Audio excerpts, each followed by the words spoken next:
একজন স্বামী স্ত্রী দাম্পত্য জীবন, নতুন বিবাহ হয়েছে, নতুন সংসার জীবন, বাসর রাত, আপনারা কি বলেন? হ্যাঁ, বাসর রাতই বলবেন, অন্য রাত বলবেন না।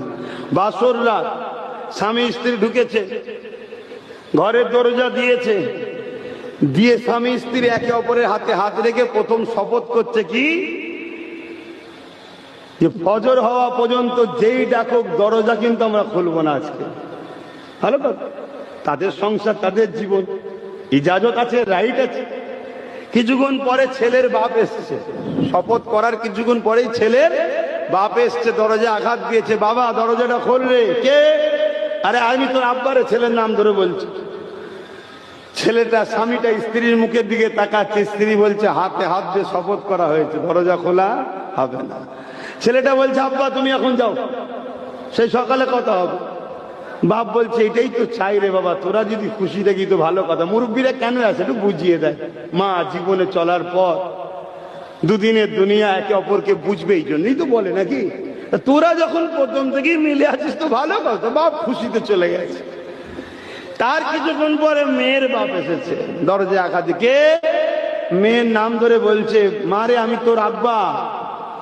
তখন স্বামীর দিকে স্ত্রী মুখের দিকে তাকাচ্ছে, স্ত্রী স্বামীর মুখের দিকে তাকাচ্ছে। স্বামী বলছে মনে আছে আমার আব্বা এসেছিল, ফিরিয়ে দিয়েছি সকাল পর্যন্ত। মেয়ে বলছে আমি পারলাম না তোমার কথা রাখতে। জোরে বলুন সুবহানাল্লাহ, আরো জোরে বলে। দরজা যে খুলে দিয়েছে, বাপ এসেছে, দোয়া দিয়েছে, বাবা মিলে জুলে থেকে চলে গেছে। স্বামী কথাটাকে ধরে নে বলেই তো শান্তি হয়। আর আমরা ছোট ছোট জিনিস ধরে ফেলি বলেই তো অশান্তি হয়। আমাদেরও দোষ কম নয়, তো যাকে একটু ঠান্ডা মাথায় থাকতে হবে। বেঁকা হাড়ে তৈরি, আল্লাহ নবী বলেছে বেঁকা হাড়ে তৈরি। বাপ আদমের বেঁকা হাড় থেকে মা হাওয়া তৈরি হয়েছে, একটু বেঁকা টাইপেরই হয়। বেশি টানাটানি করলেই ভেঙে যাবে, একটু লিয়ে যেয়ে চলতে হবে। তো যেই হোক, তো এই সময়ে সংসার হচ্ছে, দীর্ঘ বছর পর একটা পুত্র সন্তান, খুশির কথা, মিষ্টি টিষ্টি খাইয়েছে। আবার একটা পুত্র সন্তান, খুশির কথা, মিষ্টি টিষ্টি খাইয়েছে।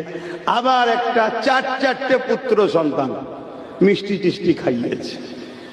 এখন হয়তো অনেকে বলে বাবা কত সন্তান রে, যে বলবে তার দাদুর খোঁজ লেগে যা 7টা 8টা।